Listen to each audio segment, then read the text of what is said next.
I wanna hear you say yeah, that you. Hello my little wondrous writers, welcome back to yet another video on this channel, another writing vlog for all of you readers and writers alike.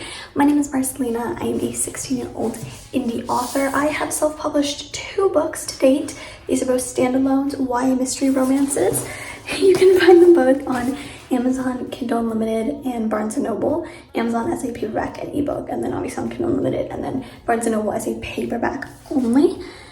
And I'm working on my new book, which is yet another standalone, because I have never written a series and I don't really want to right now.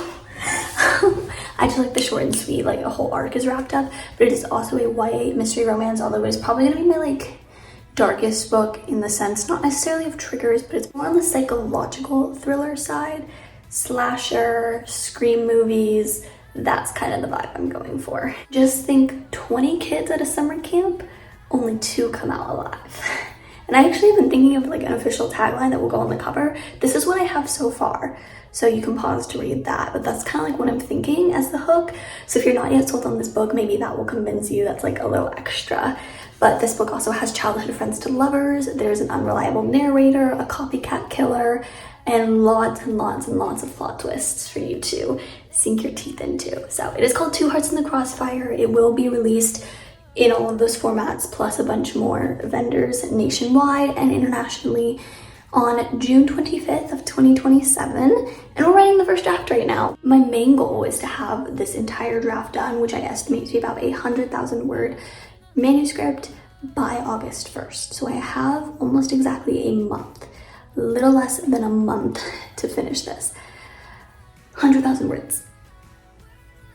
I just hit 30K. 70,000 words in a month. Let's go. But yeah, follow me along for this journey. We are going to have to grind and lock in and really get focused. So if you want like a little place for some writing sprints or just a cozy place to hang out, let's work on my book together. Let's try to get as much progress made as we can. Maybe hit 40K by the next vlog. That would be a dream come true, but let's see what happens.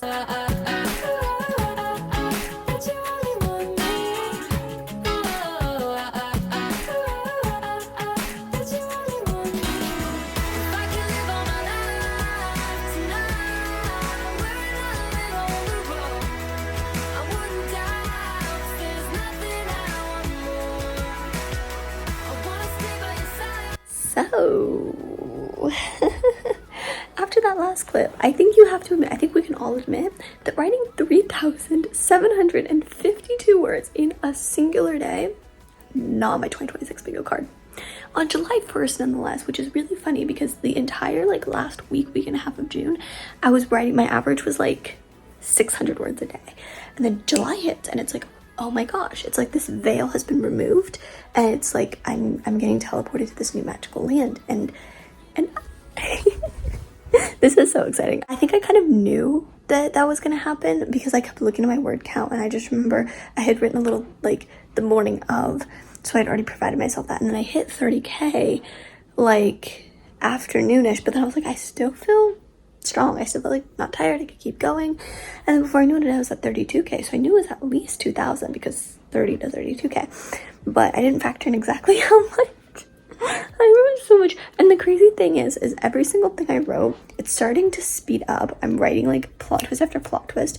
So I already know I'm going to have to beef up the current chapter I'm working on because it's super empty right now. And I'm more focusing on dialogue, and so it's just dialogue because it's coming to me faster. And so I will need to go back in editing and add like dialogue tags because it's very much lacking that right now. So it's one of those, it's kind of falling to those faults of like things are happening and we have dialogue that's revealing it, and you can tell she's shocked through the dialogue.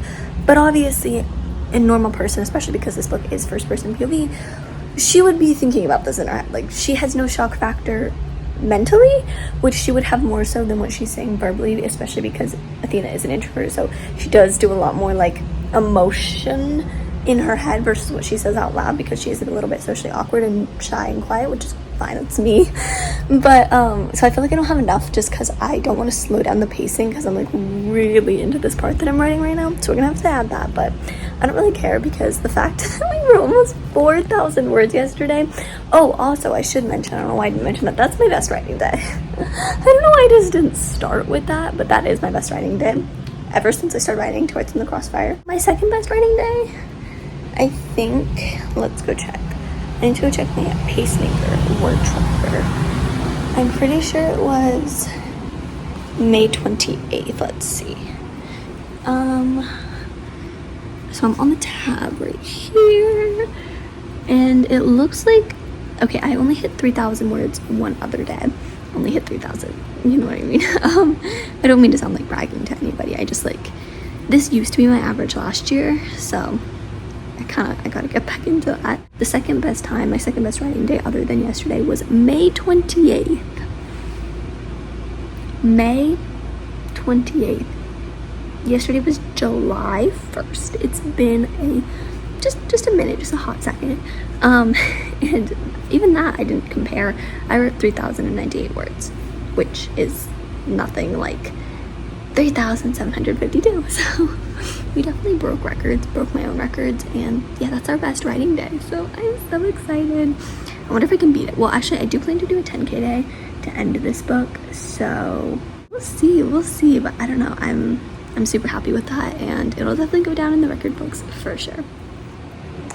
Just an author killing off 3 more characters, so now we have 4 total character deaths. And one of the 3 is a character that you guys have specifically told me do not kill, so that makes it even funnier. Oops. I'm so sorry, this is so funny to me. I'm writing a scene right now where we have some grown 21-year-old woman, aka Madison, aka the summer camp's counselor, arguing with Valerie and Levi because they're right and she's wrong, and she's involved in the murder, but she's relating this back to gender inequalities and nuances of sexism, and it's like, oh my gosh, it's the men's fault. The men are all pedophiles. They framed me. There is some validity to that, but also like, girl, take accountability.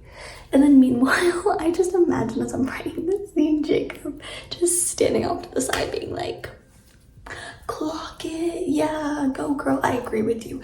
Whatever you said, yeah. Because she's basically speaking for both of them. I mean, even though he's a man. The random strangers don't know each other, but they've been the camp counselors together for 2 years, which the last summer there was accidents that are very similar to the quote-unquote accidents that are happening this summer. So Jake is in hot water as well. He's in actually boiling, scalding water as well. Like, this man relies on Madison to cover both of their butts because legit, they have nothing. You cannot defend these people. And you can be like, Marcelina, that's a spoiler. Why are you telling us that the counselors are involved? That's actually not a spoiler. That is not a spoiler. I promise you, that means little to nothing in the grand scheme of things. You know, don't be like, oh man, I thought they were innocent. Well, you know, don't lose hope yet. All of your wants and needs and desires will be answered. It will be delivered and sent to you in a pretty package with a pretty pink bow. That's all I'm gonna say about that. But then I also would like to say, Madison needs to take accountability. This is actually irritating me to write because, like, girlies arguing with 16 and 17-year-olds who are way more intelligent than her 21-year-old self. Like, whoa. Girl, if we were in a debate, you would lose. You're already losing. She's like, you can tell she's losing her thread on control and she hates it, which Athena notices because it's a very huge part of Madison's character is the fact that she is a control freak, and if she's not in control of the situation, she will start being on the defense mode and like attacking you. Like, she's just, it's a coping mechanism because she knows she's wrong, because she has these kids that it's funny because she expects them to be like adults, but they're really not that much younger than her. But then she won't tell them anything when their lives are at risk because of a situation that she recruited others to be in. She didn't put herself in this situation, but she's putting others in the situation by helping the killer. Like, what? I don't know. Not a Madison fan. Yeah. This woman needs to, like, apologize. And not some, like, ukulele apology. If you know, you know. Like, we need, like... Oh my gosh, this woman. Writing update. Writings, I'm at 30... Oh, I hit 35K. I don't know if I talked about that. I'm very close to hitting 36K. Did I hit 36K? No, I'm like 50 words away from hitting 36K. And my goal is to hit 36K. I have dishes to do, but then we're gonna try to hit it. And then I will have written, if I hit 36K, I will have written 2,000 words for the day, which is really good considering I didn't start writing until like 3 p.m. and then I had to take a shower. So I really only had like 2 hours of writing time. So basically I wrote 2,000 words in 2 hours, which is really good for me. We're writing a fun, like it's a scene that I didn't think would be fun and I didn't think I would like, but it's fun and I like it. Writing is going well. Okay, hi. Don't mind how I look. I literally just woke up. It is 8:33 in the morning. This messy bun. Today's AP exam score reveal day. Woo. If you take AP exams, you know the struggle. Why not just open them on camera? Because one of these vlogs, like aside from being writing related, it's also kind of about being able to be a writer and be an author while being a teenager and, you know, doing teenager-y things. And these are actually my first AP classes that I ever have taken in my life, because a little lore, I did AP World History and AP Seminar, but technically at my school, to get into AP World, I think this is every school, to get into AP World History, you have to do AP Human Geography in freshman year. However, I transferred in between the summer of 8th grade and freshman year from California to where I am now. And something about the school in California, I don't really know if their curriculum's just like more advanced, but we were required to take a history class in 8th grade. I didn't have a choice. They put us in there. But then my counselor told me that that was actually a high school history class. Most middle schoolers in the state that I am in now don't take history in middle school. So I got high school credit, so I got to skip AP Human Geography and just go straight to AP World History. That means that these were my first APs. So like, I didn't know what I was doing. The exam was, if you're in AP World, the exam was rough. DBQ was easy. Exam was rough. So I'm gonna put in my login right now. I'm so scared. AP World's definitely gonna be the lower one. I honestly don't know if I'm gonna get a 3, which if you're not familiar with like AP, it's on a 1 through 5 scale. Most colleges only accept 3, 4, or 5. So if you get under 2, you don't necessarily get penalized because you can choose which ones you send to colleges. So they shouldn't, from what I understand, they shouldn't see the lower ones, but like you can't use them. So like you're not gonna get penalized, but obviously you want at least a 3. I honestly don't know if I got that for AP World. I should have gotten that for AP Sem. I'm thinking 3 or 4 for AP Sem. Anyway, we're gonna check right now because I have no patience. I'm gonna type in my password. Why is it making me read the terms and conditions? Hello. Okay. This is actually exactly what I thought it would be. I think we all know what I got in April. I didn't get a 1. And I got at least a 3. 3 or above for AP Sem, which is good because if you've been in AP Sem, there's like multiple parts to it, but there was one presentation that's like, it wasn't that much, it was like 20% of the whole thing. I wrote down, actually I might still have the note cards. Bro, I like, oh my god, backwards. I legit, this was my entire thing. Boom, boom, boom, boom, boom. That's how much was for the presentation. I wrote it like a week before because I was like busy and sick and burnt out and incredibly busy and stretched thin. I was logged in and then day of, I forget the entire thing and I improvise 90% of that presentation.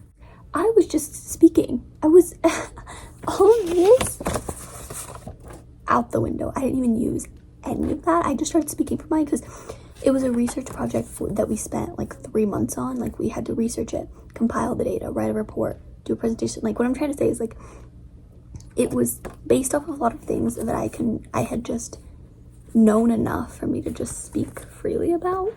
But it was a hot mess disaster. I actually went home crying about it because it was so bad. It was so bad. So I'm just glad to have gotten the college credit for that class, because I hoped that my writing would solidify it, but I knew that that presentation, I was going to take a hit, because that I feel like any person with experience in the field of grading these things could tell that I improvised it. Like, you could just tell I'm just making this up. I don't have rehearsed points. I'm repeating the same information. I literally repeated like the same thing. I was like, yeah, so like I said, it's like this. I'm like, oh my gosh, you cannot pay me to watch that back. I bet it's so painful. There's no point in like beating myself up about it. I have stuff to do. I hit 2,000 words last night. We are almost at 37K. Is there any point in sitting here and being like, this determines my whole life? I'm a horrible, not smart person. Could I have done anything differently? No. Like, you either know it or you don't. You know what I mean? I can't go back and change it. You know, time travel does not exist yet. So, you know, you live and learn. But at least I have one this year that I could send to colleges. And then next year, we're definitely going to lock in. But now I'm just going to hyperanalyze these and look like anyway, I need to move on with my life because I have stuff to do. I still have a book to write. I think that constitutes for not getting a 3 in my exams. Anyway, I'll update you guys later. I have exactly 2,000 words left until I hit the big 40K. And I think this is the part of the book where I'm just writing what I write and I don't know what's coming out of my mouth. Like, I'm just writing things and I know, I'm not even thinking about what I'm, like, it doesn't even make sense. And I'm just writing it to get it on the page, because then if it's on the page, at least it is material that can be edited. If it is not on the page, I can't edit it. I just have to get something done. But I am at the point in the book where I'm just writing nonsense right now, and it's not even like what, like I can't even process. I'm not even like rereading it. Like, I'm just word vomiting everything, and we're gonna see what happens in a month. When I come back to edit this, we'll criticize past Marcelina and, you know, say that she was out of her mind, because I don't even know. I could not tell you what I'm running right now. We're just following the vibes. Like, I'm letting Athena control me, and like I'm a dog on a leash and she's just pulling me along, because I truly could not tell you what I'm writing right now. Okay, so writing has taken a bit of a back seat because I realized I had some prep work to do before I could get back into that. So I don't really want to spoil it because it's a fun chapter and I kind of want you guys to be surprised. I'm obviously not going to tell you the answers or anything, but I have decided to include some riddles in the chapter. We are in chapter 20 right now. But basically, there's been like a huge fight and there's just a lot of conflict and tension between the campers, and there's also like a cop that's showing up. He's basically going to supervise the camp from now on and basically be their bodyguard because of everything that's happened. We've had 4 deaths at this point. Like, that's kind of crazy to fly under the radar with. And so anyway, they're trying to save face here and just like act like all of these campers are this perfect loving family and they work as a team, because right now they cannot agree on a single thing. So anyway, this is like a forced team building, team bonding activity where the counselors locked them all in a tent, and the only way to get the zipper open is to answer, I'm thinking 3 riddles right now, like an escape room style. I knew going into this that I wanted to do a few riddles, but then I was like, okay, now I actually have to create them. But a lot of people might be like, oh, just look up pre-existing riddles on Google, or oh, just use AI and tell AI to make a riddle for you. Absolutely not. Actually, if you say this in my comment section, you're getting blocked, you're getting banned. I think that everything that I do in my books has to be genuine. It has to feel like me. It has to have Marcelina written all over it, and I have to do it myself. There is absolutely no other option. So I pulled out my handy dandy notebook for this. As you can see, everything on this side is everything I've already used. So I've already used a lot of pages of all the character outlining, and there's 20 characters, so there's 20 things of backstories in here. I have the timeline. I have, like I said, my deadlines page. So yeah, I have a lot, but I pulled this out. This is what I always use when I'm stuck, when I'm in kind of a rough patch, and I always just think better when I handwrite things. So whenever I need to like work something out, I just go to this, and then I'm gonna try to blur it, or I don't crop it, I don't really know, but I have it titled Riddles. And I just started writing down some riddles. I put a show on in the background, and I just sat there. It's 10:30 at night. I don't care. We're vibing. So I've come up with 2 thus far. I think I'm gonna go in order. Like, the first one I wrote down is gonna be the first one and the second one, because I want the third one to be the best. But that's where I'm like stuck right now, because I have a simple-ish one for the first one. It's foreshadowing for a character's death. Then I have the second one that seems really out of place, or like conveniently placed. Aiden is like, I don't know if I ever said this, but Aiden is the brain riddle master, which I wanted to do because I feel like I could get into a whole rant on this too, like, oh my gosh, I could go off topic, but I feel like there is a lack of depth that always stereotypes itself with the stereotypical funny comedic relief character. One of the reasons I feel like everybody really loves Kenji from Shatter Me, and honestly Gibbsy from Boys of Tommen as well, is because yes, they're like the prominent comedic relief funny guys, but they both have depth to them and substance, and not only like, I don't want to say trauma, that's so blunt, but like not only like a fleshed out backstory where you could tell the author like actually thought them through and isn't just putting them in there to be a funny moment, to say these witty lines, to add a moment of, you know, comedy, but also that they have other hobbies, they have other talents, things that they're good at. I feel like this is a very common pitfall that authors fall into, is that they think that being a funny character just means being funny. They are only responsible for delivering these funny lines. Every single piece of dialogue, every word out of their mouth has to be funny. They say nothing else but funny things. They say nothing but jokes. Their entire life is jokes. They don't have any hobbies because the writer didn't flesh them out, because the writer's like, well, they don't need hobbies. They don't need like an actual life. They just need to exist to be funny. And that is just incorrect, because then you lead to one-dimensional, flat, shallow, surface-level characters that no one will ever be able to relate to. It is going to feel incredibly forced. Like, if you don't make them seem like a person, and then you spend way more time making everybody else have outside hobbies other than their individual role to the story, that's gonna be a big problem, and it is going to, I promise you, it is going to take readers out of the story.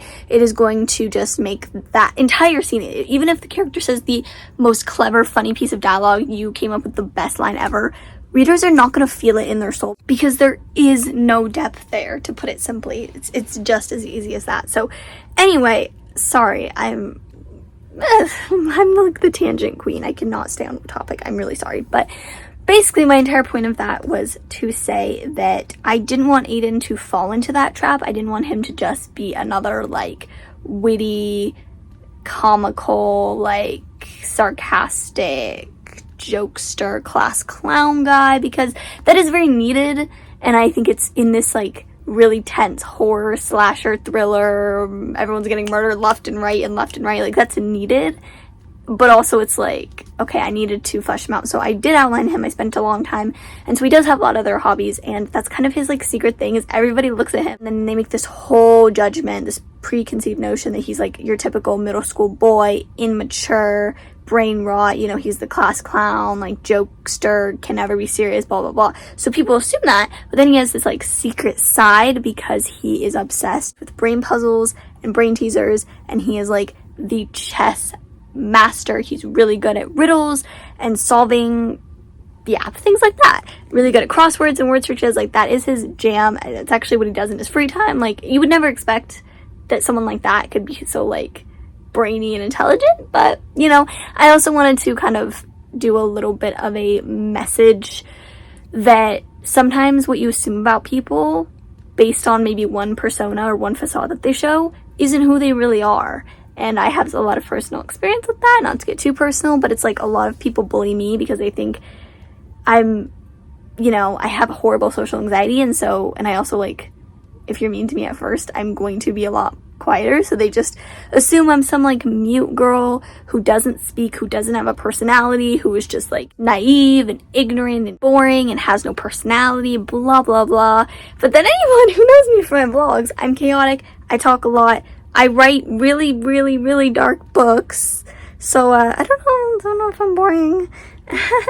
And literally I was playing like a, not would you rather, but like a, what's it called, like most likely to game with my really close friend group, and I got voted most chaotic of the group, well, therapist friend of the group, and most chaotic of the group. I just think it goes to show that something that I've been struggling with in the last year is like people assume things about me, and then that determines how they interact with me, but there's a whole different side of me that no one will stay around long enough to actually find out or actually know about me. That I'm really loud and I love singing and like I have the craziest imagination and like, you know what I mean? Sometimes when you first meet somebody, they may act a certain way for a million reasons that you judge them, and we all do this to some extent. You judge them because it's basic instinct to judge someone based on your first impression of them or how they act around you, and you think they're one way, but they're really not. And I feel like that's so relatable, and so I really want to convey that with Aiden. So anyway, he loves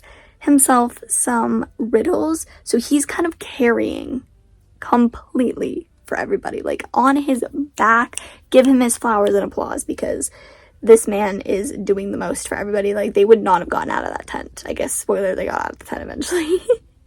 This book does not end with them still in the tent, I promise, but he got them out of that tent. Like, this man, he's great for that. He's awesome. He really is like the main character of this chapter for sure. So another character for the second answer ends up like getting it correct before he even finishes, because this character, this is like their specialty, like the answer of the riddle is their thing. So that's why I included that, but then I'm stuck on the third one. That was like what I originally wanted to update you on. It's really hot in here. I'm in like my walk-in closet and I'm sweating. I need to go back. I was gonna say go away. But yeah, I'm just struggling trying to figure out what the third one's gonna be, because I have like a generic one. I have the one that's special to a character, but I want the last one because the last one is going to be the one that sparks a conflict before they get out. And I kind of feel like the conflict will feel more natural and not very like plot forced if the answer to the riddle leads into what I want the argument to be. So I have an idea for what I want the answer to be. So I think I'm going to play around with that. I have two possible. So we'll play around with that. Also, what I've been doing, if you're like me and you're not good at creating riddles and you want to include one, because I really do think adding riddles in your book adds a more interactive element. So if you want to do that, my biggest tip is to come up with the answer of the riddle first and then work backwards. And that may sound super counterintuitive, I'm aware, but like, I promise I've never really created a riddle in my life, and I came up with these two in less than like 15 minutes. I feel like you kind of get in your head more when you try to start with the actual riddle is going to be, and then you make up the answer based off of that. It's just, then you start overthinking it more, I feel like. So if you come up with your answer first and then find creative, really funny, kind of unique ways you could get creative with it to describe that thing in like pretend they're alive. Find ways to like describe Rain as a person. Like, it's very clumsy because it's always falling down. See, I just thought of that. But like, find ways to do that, and then there you go. So see, like, you work backwards like that. It's easier to find ways to describe an object than have descriptions of what you don't know, of nothing, and then make an object out of those descriptions, if that makes sense. So anyway, I have one more riddle to come up with, and then we'll be done. But I think we're done writing for the night. We're gonna focus on this, and then at least this is gonna save me a lot of time, because then I can just copy and paste the riddles into the document, because I'm on that scene right now, so I don't have to do any prep for that. I can just write it, but we'll do that tomorrow. This is the focus for tonight. So the pause won't be very long, but I think it's a very necessary break. So anyway, that's how my night and morning tomorrow will go.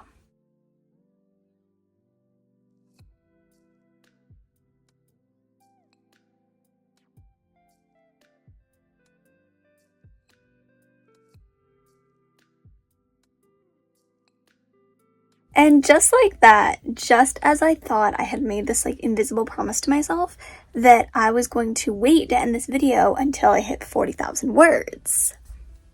So what does this mean? This means your girl hit 40,000 words. I was literally about to say 30,000 because I swear I literally just hit 30,000. Like if you watch my last vlog a week ago, I talked about hitting 30,000. Like this has been one of the quickest 10,000 words that I've written in a really long time. And I truly attribute that to the fact that I wrote almost 4,000 words in one day. That automatically like gave me a boost, head start to this whole process, which is why like I was able to hit 40K so quickly. This is not normal for me, I promise, but I'm so happy. Like it feels so good and so like satisfying, the fact that we are almost halfway. It's a big chunk. I need to like take a step back and be proud of myself because 40,000 words behind me is like, it's no small feat. So I'm really, really happy to have hit that. Like I said, this week has been really good. One of my best writing weeks overall. Like I've averaged like 2,000 words every single day this week. Don't know what's in the air. This July air is treating me well. That's going to be at the end of this week's vlog. Thank you guys so much for tuning in and watching. I know it was kind of all over the place. You know, we had happy late 4th of July mention at the beginning. We talked about AP scores. And really, like I said, I know that may seem like a pointless clip. I really included that because I feel like there are a lot of teenagers who watch my videos. I mean, that's kind of like main audience here, teen author, teen writer, like whether you are a fellow teen writer or you are a teen reader, like, you know, this is APs are something that most people who can take it do end up taking in their lives and or something similar. And I just feel like I talk a lot about my successes on this channel, that I just want to be open and honest about other parts of my life so that hopefully you can feel better about yourself and like just don't compare yourself to people on social media. Is all I want to say about that, because like it may seem like I'm like winning all the time, but like I have some losses. I'm definitely not perfect. I don't always do everything well, so I hope that that just comes as a comfort to you guys and is like I want to be as relatable as possible, while also hopefully being inspiring and writing my book. And we made really good progress in my book, so I guess I just accomplished 2 things this week, which I'm really proud of. So thank you so much for watching. Have an amazing day or night wherever it is for you right now, and I will see you all in the next video very, very soon. Bye!